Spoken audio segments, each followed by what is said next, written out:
The knock rattled my door at 7:03 a.m. Not a polite tap, but a sharp, insistent rap that carried the weight of authority. I just settled into my morning, cradling a steaming cup of coffee, savoring a rare moment of quiet. The kids were still asleep. The dog hadn't yet started barking at the breeze rustling through the yard. Then it came again, louder, more demanding. I opened the door, and there she was, Marjorie. Her real name might have been Margaret or Marianne. Something ordinary, but the way she stood there, clipboard clutched like a scepter, indignation radiating from her like a spotlight. She was Marjorie through and through. No good morning, no pleasantries. She thrust a paper at me as if it were a summons from on high.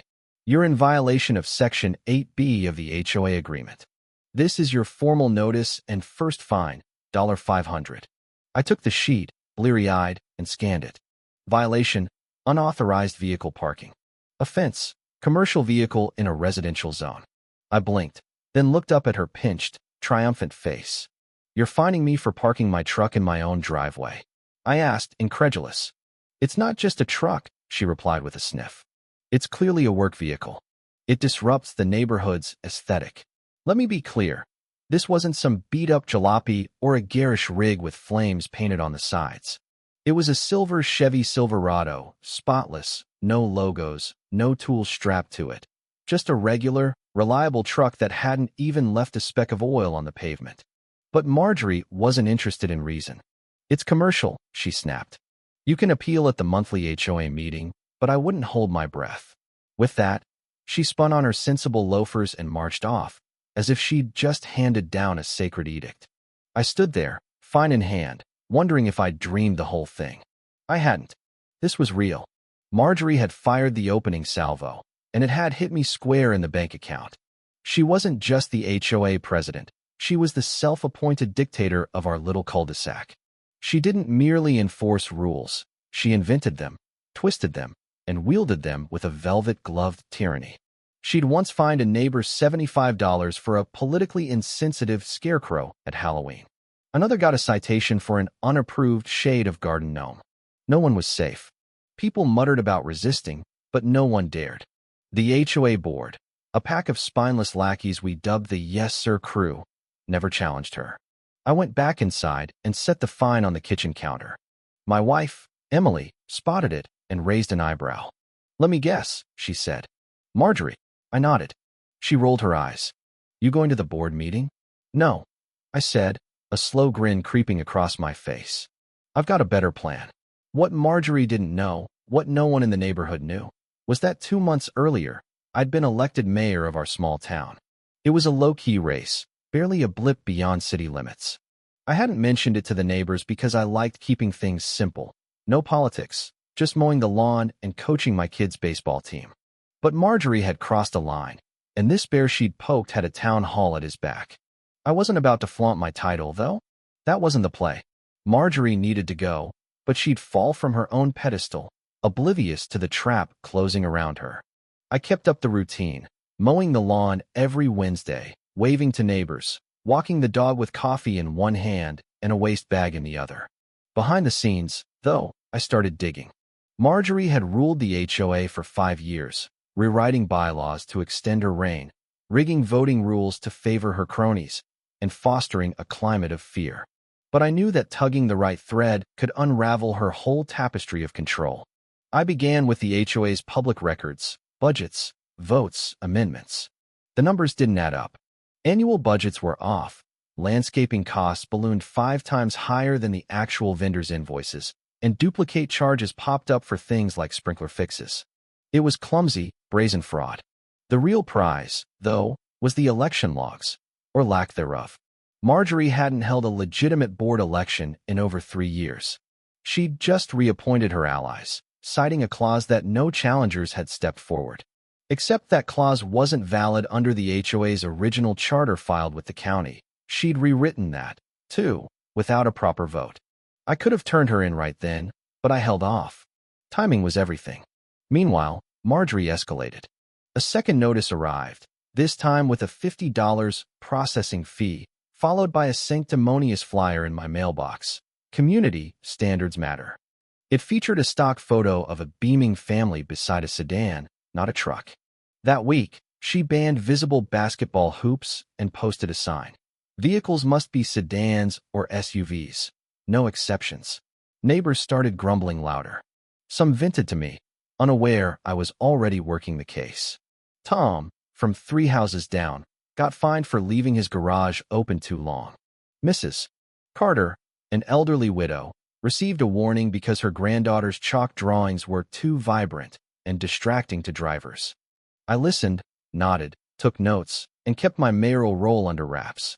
When this came down, I wouldn't be the guy flashing a badge. I'd be the guy letting the truth speak for itself. By week's end, the neighborhood was simmering, but Marjorie strutted on, clipboard in hand, measuring tape at the ready, oblivious to the storm brewing. My truck stayed put, gleaming in the driveway. Each morning, I sipped coffee on the porch and waved as she passed. She ignored me, but I knew she saw. As she scribbled her 3rd violation, I leaned back and smiled. The pieces were aligning. The queen of the HOA was about to discover that not all pawns are powerless. Some are kings, some are mayors, and some are very, very patient. 2 months earlier, on a quiet Tuesday, I'd stood in a sparsely attended town hall, sworn in as mayor. No fanfare, just a handshake, a framed certificate, and an unexpected sense of duty. I hadn't run to flex power. I wanted my neighborhood to be a refuge, not a battlefield. But Marjorie had turned my front yard into ground zero. She didn't know, of course, and that was my edge. While she terrorized the block with her fines and flyers, I waved and smiled, letting her think I was just another cowed resident. It was almost comical, her issuing decrees like a monarch while I held the keys to dismantle her throne. But I wouldn't steamroll her with authority. That was too crude. I'd dismantle her empire brick by brick, letting her watch it collapse. Late at night, while the kids slept, I pored over city records at my desk, folders piled high, pages strewn about, highlighter marks tracing names and figures. The HOA's filings, financials, and amendments revealed a dictatorship masquerading as community governance. Rules were enforced inconsistently, budgets were riddled with suspicious entries, and election policies had been altered without votes. Marjorie wasn't just power-hungry, she was sloppy. The original charter, filed with the city, mandated nomination periods, community votes, and term limits. The last real election was 5 years ago. Since then, she'd renewed her presidency, claiming no challengers, but that process was a sham. She'd buried the real rules and silenced dissent with vague newsletters. I had her, but I needed more than paper. I needed voices. So I talked to neighbors, not as mayor, but as a fellow target. I played dumb, letting them vent. Tom griped about a $60 fine for his improperly coiled garden hose. Grace got cited for leaving her trash bins out 12 minutes after pickup. She'd been rushing her sick cat to the vet. Mrs. Carter teared up, recounting how Marjorie's warning about her granddaughter's chalk art left her feeling unwelcome after 20 years here. These weren't just petty rules. They were a war on morale, cloaked as order. Neighbors feared her fines, her shaming, her wrath. That's how she ruled, and that's what I'd break.